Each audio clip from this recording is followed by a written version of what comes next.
하나님 말씀 민수기서 14장 1절서부터 10절에 봅니다.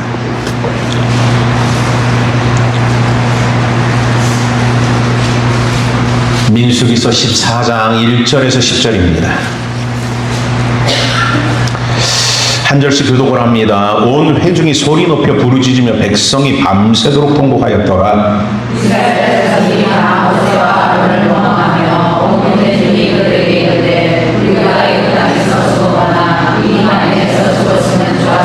어찌하여 여호와가 우리를 그 땅으로 인도하여 칼에 쓰러지게 하려 하는가? 우리 처자가 사로잡히리니 애굽으로 돌아가는 것이 낫지 아니하랴.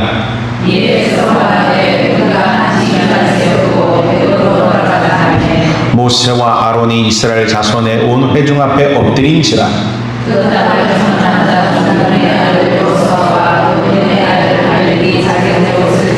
이스라엘 자손의 온 회중에게 말하여 이르되 우리가 도로 다니며 정탐한 땅은 심히 아름다운 땅이라.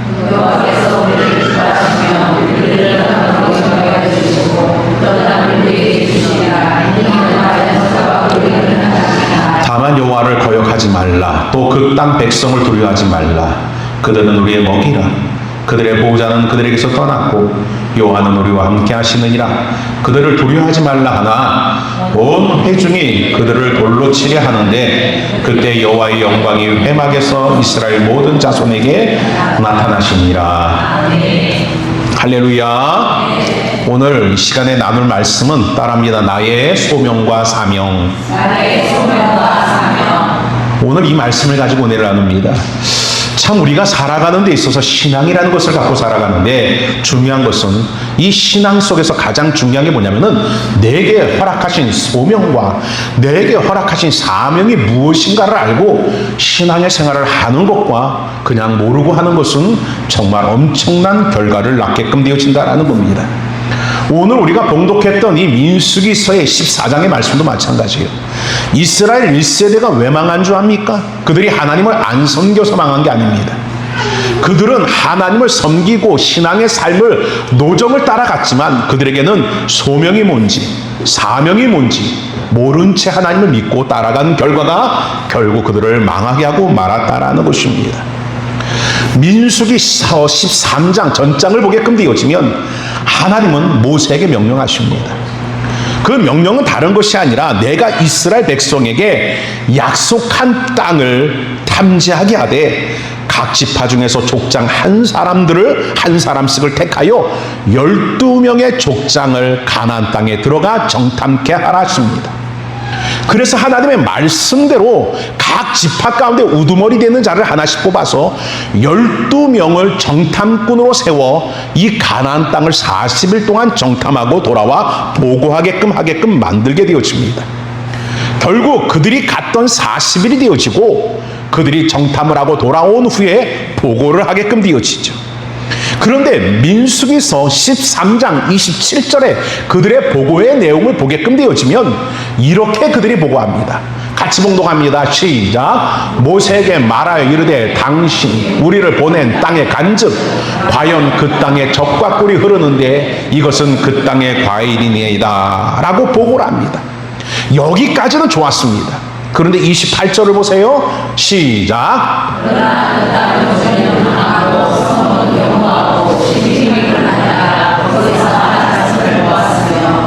자, 하나님이 말씀하신 대로 젖과 꿀이 흐르는 땅이 많대요. 하나님이 말씀하신 대로 그 땅은 축복의 땅이 맞대요. 그런데 그 땅에 문제가 있다라는 겁니다. 그러면 그 땅에 무슨 문제가 있느냐? 거기에 거인 족속들이 살고 있다라는 겁니다. 그래서 결국 그 땅에 거인 족속이 살고 있기 때문에 우리는 그 땅을 들어갈 수도 없고 들어갔다가만 결국 그들에게 전부 죽임을 당하게 될 것이다라는 겁니다. 한마디로 결국 뭐냐면은 여기까지 하나님을 쫓아왔는데 결국 우리는 하나님께 속았다라는 겁니다. 속은 기분 드신 분 아멘. 여기까지 믿음으로 왔는데 속은 기분 안 들어요? 축복을 받아야 되는데, 잘 돼야 되는데, 형통해야 되는데, 내 삶의 형통과 축복은 좀 거리가 멀어요. 아니, 내가 여기까지 하나님을 믿고 왔는데 왜 내 삶에 이렇게 자꾸 어려움이 있고 고난이 있고 내게 그런 고통이 있을까? 순간순간 고난이 올 때마다 썩은 기분이 안 듭니까? 이스라엘 백성은 썩은 기분이에요. 여기까지 하나님을 따라왔는데 그 땅에 가본 즉 거인들이 주인이 되어져서 그 땅을 차지하고 있다라는 겁니다. 그러면서 그 땅을 들어가면 전부 죽는다라고 10명의 여러분 지도자들이 이렇게 보고를 하게끔 되어집니다. 그렇게 되어지자 어떠한 일들이 발생되느냐? 오늘 봉독했던 14장 1절을 같이 한 번 더 봉독합니다. 1절입니다. 시작.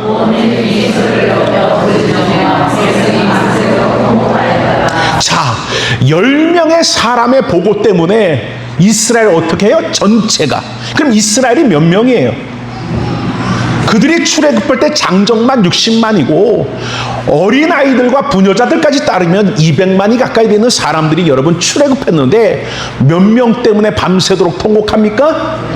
10명이 200만을 잡아먹은 거예요.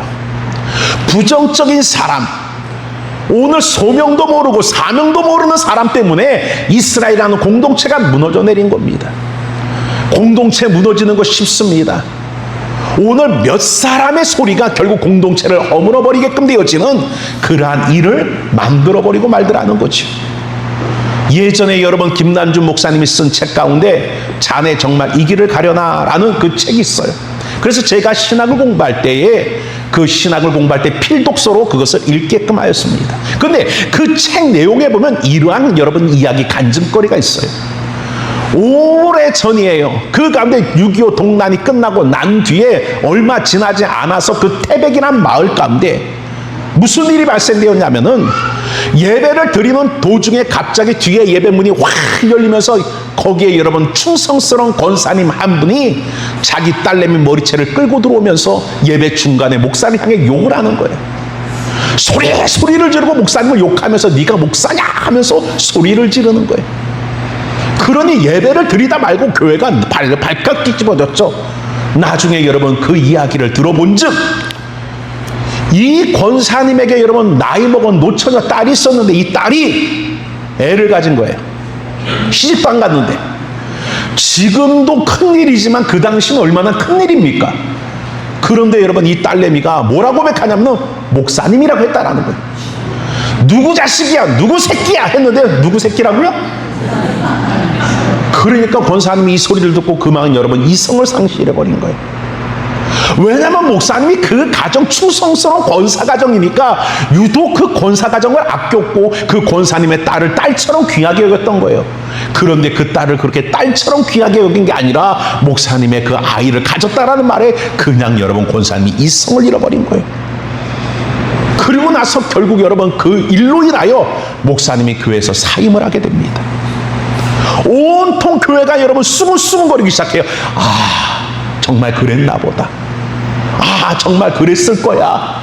자꾸 이런 여러분 부정적인 말들이 실체도 여러분 확인되지 않은 말들이 실체인 것처럼 여러분 소문이 나기 시작하여 결국 견딜 수 없어 사임을 하게 되어집니다. 그리고 난 뒤에 이 교회에서 교회를 수습하기 위하여 부흥강사, 옛날에는 부흥회를 많이 했잖아요. 부흥강사 목사님을 초청해서 그 교회의 여러분 어수선한 상황을 좀 은혜로 성령으로 다시금 합쳐보기 위하여 부흥회를 개최했어요. 근데 이 부흥회를 하던 중간에 또 사건이 터지는 거예요. 무슨 사건이 터졌느냐? 갑자기 예배 중간에 뒷문이 또 열리더니 이번에는 그 딸내미가 애 가진 딸내미가 바닥을 키면서 울면서 기어 들어오는 거예요. 그러면서 내가 죄인이에요 내가 죄인이에요 하며 고백하는데 이 딸내미가 태백에서 여러분 옛날 시골 사람들은 어디 가보는 게 소원이에요? 서울 구경 가보는 게 소원이잖아. 그 가운데 친구들과 서울 구경 갔다가 거기서 남자를 만나고 실수를 했는데 그때 애가 가진 거야. 그러고 났는데 여러분 숨겼는데 자꾸 나같이 배가 부른 사람은 티가 안 나지만 이 배가 불러오니까 결국 여러분 그 가운데 엄마한테 걸려버린 거예요. 어미가 난리를 치면서 누구 자식이냐고. 여러분 얼마나 옛날 부모님들 무서웠어요. 엄마가 옛날에 어머니들 얼마나 무서웠어요. 머리를 잡아 뜯어놓고 살을 다 꼬집어 놓고 뺨을 때려가며 누구 새끼냐고 난리를 치는데 얘가 너무 무서웠던 거예요. 너무 무서우니까 나도 뭐 자기도 모르게 옛날부터 어렸을 때요 항상 엄마한테 혼나고 그러면 목사만 울었대요. 왜냐면 목사님이 항상 그걸 갖다 아유 권사님 하지마 하고 보호해줬던 게 있나 봐요. 그러니까 얘가 그때 목사님 이런 거예요. 그런데 그 순간에 이 엄마가 누구 자식이 하고 막 때리고 꼬집고 머리끄댕이 잡다가 누구라고요? 그 소리에 이성을 잃어버린 거예요. 그리고 나서 여러분 그 가운데 예배 중간에 여러분 그 딸내미 머리채를 끄집고 와서 욕을 하고 예배를 다 뒤집어 놓고 그 말 아래 성도들이 다 속아서 교회가 여러분 풍지박산이 된 거예요. 결국 그 딸내미가 이실직고를 하게 되어지니까 성도들이 깨달은 거예요. 아, 우리가 속았구나. 실상도 실체도 알아보지 아니하고 그러한 여러분 거짓된 말에 속았구나 하고 그때 여러분 깨닫게 되어지고 다시 목사님을 모셔왔다라는 그러한 이야기가 있어요. 중요한 건 뭡니까? 공동체를 허무는 거, 세우는 건 어려워요. 세우는 게 얼마나 어렵습니까? 할렐루야. 그렇죠? 다이어트 해보신 분들 아멘. 살 빼는 거 어려워요, 쉬워요? 근데 살 찌는 건 쉬워요, 어려워요? 너무 쉬워. 나도 계속 지금 다이어트를 하고 있어요. 좀 빠져 보이죠? 네, 한 13kg 뺐는데 뭐 하지 마. 다음 달에 돌아갈 수도 있어. 빼는 건 어려운데 다시 돌아가는 건 쉬워. 교회를 세우는 건 너무 어려워. 정말 교회가 하나 쓰기까지 정말 목숨 건 헌신자들과 또한 주의 종들의 무릎과 눈물로 수십 년의 세월을 거쳐서 교회가 세워집니다. 그런데 허무는 거는 단 여러분 그 가운데 얼마 걸리지 않게끔 되어지는 것이 사단의 역사라는 거예요. 이스라엘의 공동체가 하나님 안에서 세워지는 게 참 어렵고 힘든 일인데 이 10명의 여러분 10사람 때문에 그 200만의 사람들이 한순간에 무너져 버립니다. 밤이 새도록 여러분 그들이 엉엉하며 절망에 통곡을 하되 우리가 속았구나. 하나님께 속았구나. 애굽에 있었다면 좋았을 것을 하며 밤새도록 통곡하고 있다라는 겁니다. 그러면 왜 이렇게 됐는가? 두 가지를 말씀드리고 마치고자 하는데 그 첫 번째가 그들은 자신을 부르신 소명을 여러분 망각하고 있었기 때문이라는 거예요. 소명이라는 것은 뭐냐면 부르심이에요. 부르심. 이 부르심, 나를 왜 불렀는지. 많은 나라와 민족이 있고 많은 사람들이 있는데 그 사람들과 민족들 중에서 왜 하나님이 이 이스라엘이라는 민족을 택하시고 왜 나라는 존재를 택하셨고 부르셨는지 그 뜻을 알지 못했다라는 겁니다. 오늘 14장 2절 3절 같이 한 번 더 봉독합니다. 2절 3절입니다. 시작.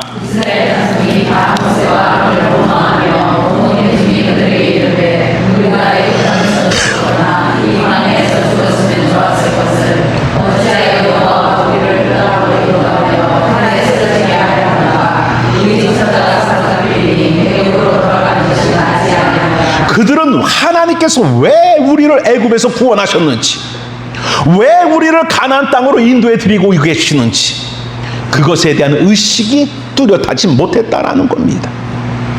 왜 애굽에서 불러내셨는지, 어디로 인도해 가시며 또한 우리를 통해서 무슨 일을 일으키고 무슨 일을 하시려고 하는지 오늘 여러분 그들은 생각지 아니하고 오히려 원망과 불평을 하며 다시 애굽으로 돌아가려고 하는 모습을 보이고 있다라는 겁니다.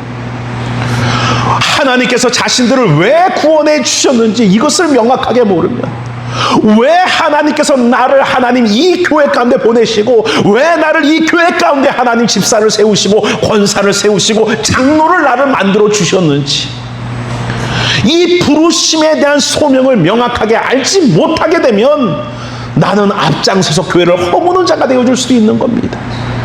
나는 성도를 실족하게 만드는 자가 되어줄 수도 있는 겁니다. 하나님이 나를 부르신 이유는 성도를 세우기 위하여, 교회를 세우기 위하여, 할렐루야, 나를 부르셨다라는 거예요. 근데 이 부르심을 모르면 결국 여러분 그 가운데 나는 그 부르심을 망각한 채 허무는 자가 되어줄 수밖에 없다라는 겁니다. 하나님께서 왜 가나안 땅을 주십니까? 예전에도 말했지만 하나님은 주시고자 하면 애굽을 주실 수 있어요, 없어요? 있어요. 애굽이란 땅은 다 갖춰져 있는 땅이에요. 풍요로운 땅이에요. 번성한 땅이에요. 발전한 땅이에요. 그런 나라와 민족이에요. 하나님이 땅을 주시려고 했다라면 애굽을 주셨을 거예요. 그런데 왜 하나님은 가나안 땅을 주셨을까? 하나님은요, 이스라엘 민족에게 주시고자 하는 것은 땅이 아니에요.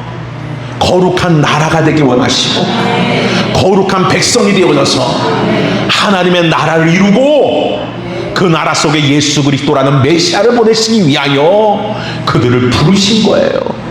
그런데 그들은 하나님의 부르심을 모르고 그들의 목적은 뭐예요? 땅이 목적이야. 땅을 목적이니까 땅이 여러분 그 가운데 안악자손이 살고 그 땅에 거인 족속이 사니까 그 땅을 들어갈 수 없다라고 말하면서 원망하고 불평하고 있다라는 겁니다. 오늘 우리들의 신앙의 목적이 뭡니까? 우리의 신앙의 방향이 뭡니까? 이 세상입니까? 이 세상에서 잘 되는 게 하나님을 믿는 목적입니까? 하나님은 우리를 부르실 때 이 세상에서 잘 먹고 잘 살라고, 이 세상에서 성공한 자 되라고 우리를 택하시고 우리를 부르셨습니까? 하나님 우리를 부르셨을 때에 너 나 믿지 않으니까 그렇게 그지같이 살지, 너 나 믿지 않으니까 그렇게 찌질하게 살지, 나 믿어서 그렇게 제발 찌질하고 그지같이 살지 말고 나 믿어서 잘 먹고 잘 살고 부자 되고 성공하라라고 우리를 부르셨냐고요. 할렐루야. 우리를 그렇게 잘 먹고 잘 살게 하려고 부르셨으면 여러분 지금 잘 됐어야 돼. 아멘. 부자 되신 분 아멘. 성공하신 분 아멘. 하나도 없어. 그러면 우리가 하나님이 왜 나를 부르셨는가에 대한 분명한 목적을 발견해야 되잖아요. 할렐루야. 오늘 여러분 그들은 목적 부르심을 모르니까 원망하고 불평하는 거예요. 왜? 땅이 이루어지지 않으니까. 우리도 마찬가지예요. 신앙의 삶을 살면서 왜 신앙에 여러분 그 가운데 힘이 없습니까? 왜 신앙에 활력이 없습니까? 왜 신앙의 기쁨과 감사와 즐거움이 없고 신앙의 행복한 모습이 없습니까? 제가 여러분 강대 쓸 때마다 성도들의 얼굴을 보면서 참 항상 안타까운 게 그거예요. 얼굴에 여러분 행복이나 모습을 발견하기가 정말 힘든 분들이 대다수야. 얼굴의 모습은요 정말 세상에서 실패하고 세상에서 좌절하고 세상에서 찢긴 사람들의 얼굴을 다 가지고 있어요. 옆 사람 얼굴 한번 보세요. 그 사람 이 사람이야. 내가 말했던 사람이 이 사람이야. 요 순간에 얼굴 보세요 하는 순간만 바뀌어. 우리가 여러분 왜 그렇게 되었습니까? 그것은 바로 이 땅의 목적을 두고 살아갔기 때문에 그 땅이 이루어지지 않니 우리가 낙심하고 절망하고 고통스럽게 사로잡혀 여러분 탄식하는 자의 모습으로 짓눌려 있는 거예요. 이스라엘 백성도 여러분 땅이 목적인 거예요. 내가 땅에 들어가서 잘 먹고 잘 살아야지. 그 땅에 가서 이제 집을 짓고 그 땅에 가서 내가 이제 소를 키우고 그 땅에서 내가 농사를 짓고 내가 그 땅에서 이제는 뭔가 좀 이제 편안하게 내 삶을 일궈야지. 땅이 목적인 거예요. 그런데 그 땅을 들어가려고 했더니 그 땅에 누가 살아요? 거인들이 살고 있는 거예요. 그러니까 그들은 낙심하고 땅 때문에 절망하고 땅 때문에 불평하고 애굽으로 돌아가자라고 말하고 있다라는 것입니다. 여러분 이것이 하나님 앞에 얼마나 하나님을 모독하는 모습입니까? 애굽으로 여러분 되돌아가 버리면 그들을 애굽에서 건져낸 하나님은 무엇입니까? 그들을 애굽에서 구출시킨 하나님은 뭐가 되어지고 맙니까? 이것은 정말 하나님을 무시하는 행위요 하나님을 여러분 반역하는 행위라는 것입니다. 이러한 불신의 모습 속에 오직 두 사람만 오늘 그들에게 나서서 말합니다. 무엇이라 말합니까? 하나님을 믿으라는 겁니다. 오늘 하나님을 신뢰하라는 겁니다. 할렐루야. 그 땅의 주민의 신은 그들을 떠났고 하나님은 우리와 함께 계신다라는 겁니다. 그러니까 그들을 보지 말고 하나님을 신뢰하고 그 땅을 들어가서 취하자라고 말씀하고 외치고 있다라는 겁니다. 그런데 참 희한하죠. 믿음의 소리가 여러분 진가를 발휘하고 믿음의 소리가 여러분 그 가운데 공동체를 변화시켜야 되는데 믿음의 소리는 때로는 여러분 힘이 너무 없어. 부정적인 소리는 힘이 너무나 강한데 믿음의 소리는 여러분 힘이 없을 때가 너무나 많다라는 거예요. 그들의 소리는 결국 그들의 이스라엘 민족의 귀에 들려지지 않고 있다라는 것입니다. 한 통계 자료에 의하면 여러분 곤충학자 파브로가 날벌레를 관찰했어요. 날벌레를 관찰했는데 이 날벌레가 계속 이 불빛 앞에서 정신없이 여러분 날아다닙니다. 그런데 그렇게 여러분 5일에서 일주일을 날아다니다가 여러분 그 가운데 굶어 죽는데요. 먹지도 않고 마시지도 않고 쉬지도 않고 계속 날아다녀. 그런데 문제는 뭐예요? 내가 왜 날아다녀야 되는지, 내가 이렇게 그 가운데 잠도 안 자고 쉬지도 않고 먹지도 않고 마시지도 않고 이렇게 정신없이 날아야 될 그 이유를 모른 채 그냥 그렇게 정신없이 날아만 다니다가 그렇게 여러분 5일에서 7일을 여러분 그렇게 하다가 결국 죽고 만드라는 겁니다. 우리들도 마찬가지입니다. 이 세상이 마찬가지예요. 너무 바쁘게 살아가요. 너무 정신없이 살아가요. 그런데 왜 그렇게 살아요? 목표와 방향이 뭡니까? 무엇을 위해서? 무엇을 이루기 위해서? 그렇게 정신없이 그렇게 여러분 그 가운데 바삐 살아가고 있냐는 것입니다. 썩어져 버리고 사라져 버릴 것, 없어져 버릴 것. 내 생명이 있으면 여러분 있지만 내 생명이 끊어버리면 아무것도 아닌 것을 우리는 여러분 내 목숨보다 더 귀중하게 여기며 우리가 여러분 한마디로 영적인 날파리가 되어져서 그렇게 정신없이 세상을 위하여 달려가고 있다라는 것입니다. 오늘 이 한 자리에 있는 여러분들, 하나님이 나를 왜 부르셨는지를 발견하는 이 한 예배가 되기를 주의 이름으로 축원을 드립니다. 두 번째로는 나의 사명이 무엇인가를 여러분 발견하는 역사가 은혜 가운데 임하게 될 줄 믿습니다. 3절 하반절을 보면 우리 처자가 사로잡히니 애굽으로 돌아가는 것이 낫지 아니하랴 라고 말합니다. 그들은 여러분 결국 자신들의 목적이 뭐예요? 처자예요. 처자. 자기의 생명, 자기의 아내, 자기의 자식, 오직 여러분 자기밖에 모르는 것이 그들의 삶의 목적이에요. 분명히 성경은 말합니다. 우리를 택하시고 우리를 부르신 목적은 우리를 통해서 하나님께서 영광을 받으시기 위함이라고 하셨어요. 그렇기 때문에 우리는 바울의 고백처럼 먹든지 마시든지 무엇을 하든지 무엇을 위해 해야 합니까? 하나님의 영광을 위하여 하는 존재가 되어줘야 되는 겁니다.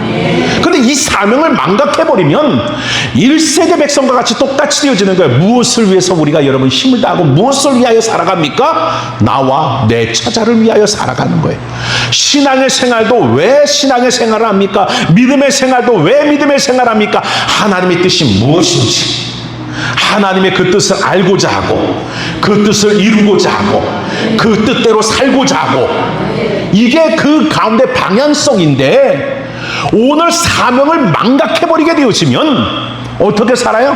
하나님의 뜻이 무엇인지, 하나님의 원함이 무엇인지, 하나님의 영광을 위함이 아니라 하나님을 이용해, 하나님을 여러분 사용해 나를 잘되게 하고 내 자식을 잘되게 하고 내 가정을 잘되게 하고 내 사업을 잘되게 하고 결국 여러분 이러한 신앙으로 전락돼 버리는 거예요. 이스라엘 백성이 찬양하고 이스라엘 백성이 춤을 추고 이스라엘 백성이 감사하고 기뻐할 때가 언제예요? 하나님이 기적을 베풀어 나를 살려주시고 하나님이 역사하셔서 나를 지켜주시고 하나님이 그 은혜를 베푸셔서 먹을 것을 주시고 마실 것을 주시고 대적을 물리쳐 주셨을 때는 찬양하고 감사하고 기뻐하고 영광 돌렸어요. 결국 뭐예요?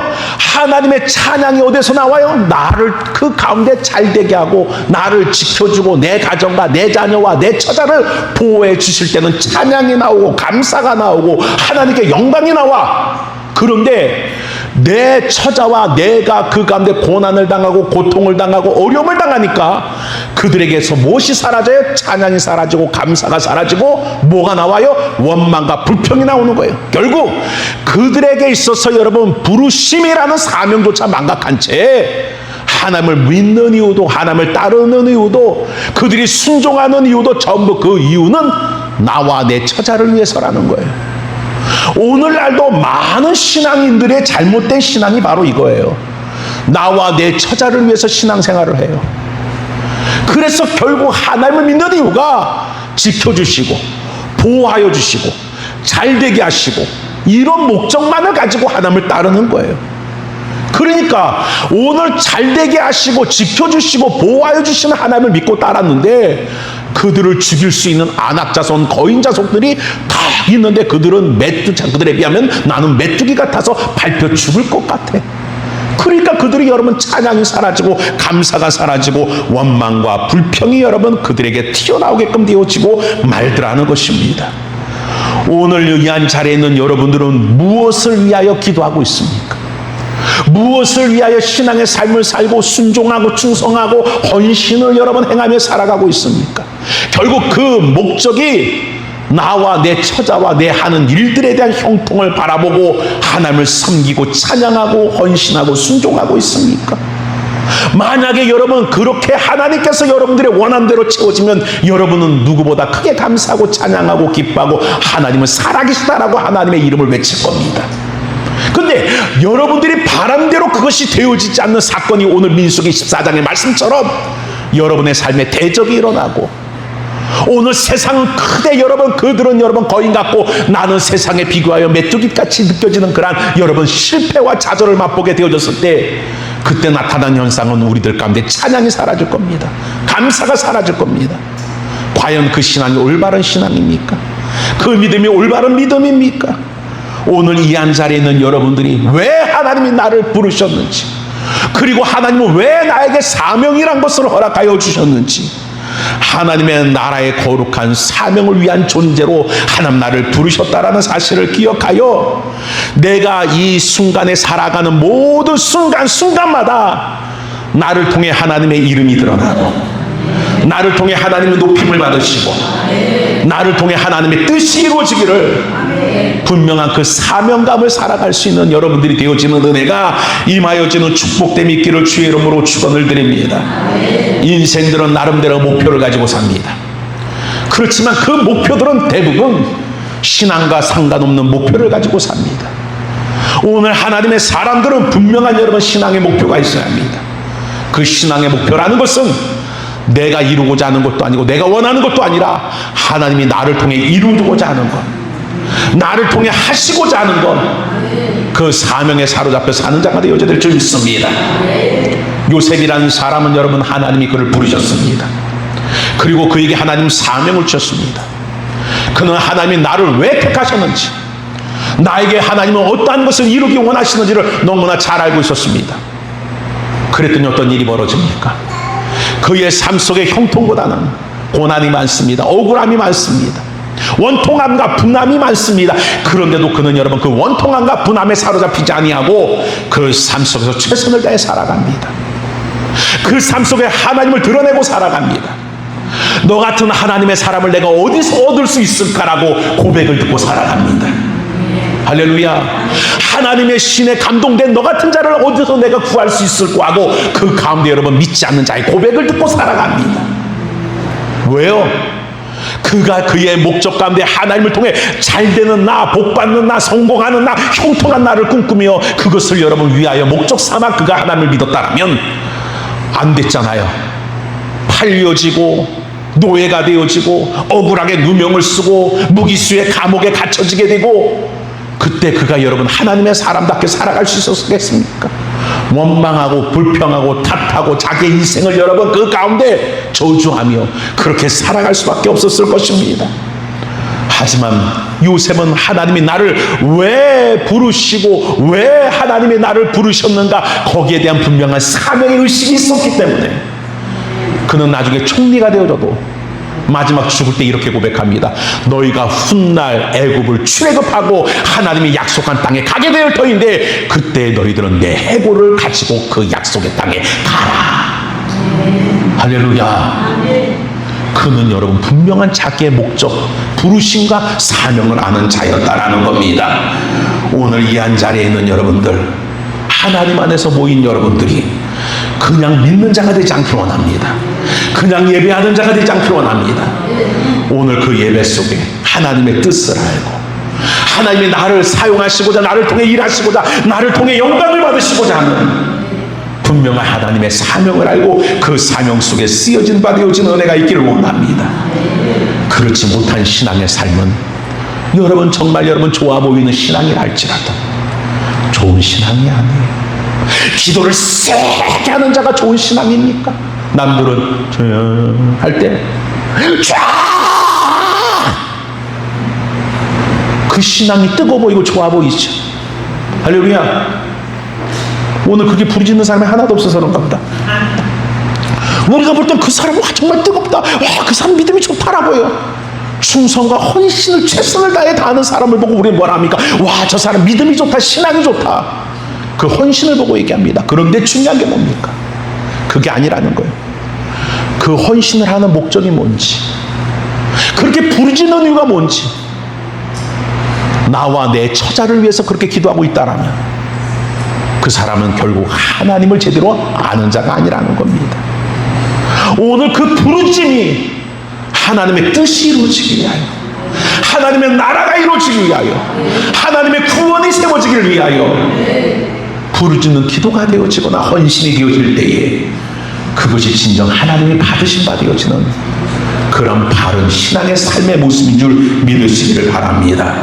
오늘 이 한 자리에 있는 여러분들, 나의 신앙을 한번 돌아봐서 왜 나를 예수 믿게 하셨는지, 예수 믿는 나에게 왜 하나님은 교회 가운데 직분이란 것을 맡기시고 또 이 한 시간에도 내게 은혜를 베풀어 주고 계시는지, 오늘 모든 열 사람이 부르심과 사명도 모른 채 자기의 처자만을 위하여 원망하고 낙심하고 불평하고 있는 그때에 우리는 그 자리에서 하나님을 신뢰하자.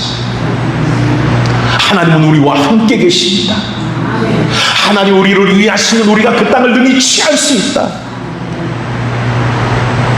하나님이 그 땅을 통해서 이루시고자 하는 하나님의 나라를 알고 있기 때문에 그 부르심을 위해서 갈렙과 그 부르심을 인하여 오늘 그 가운데 여러분 요수아는 하나님을 신뢰하고 목숨을 다하여 하나님의 영광을 구하는 자의 모습으로 오늘 그 불신자들의 모습 속에 당당한 신앙의 모습으로 서 있다라는 겁니다.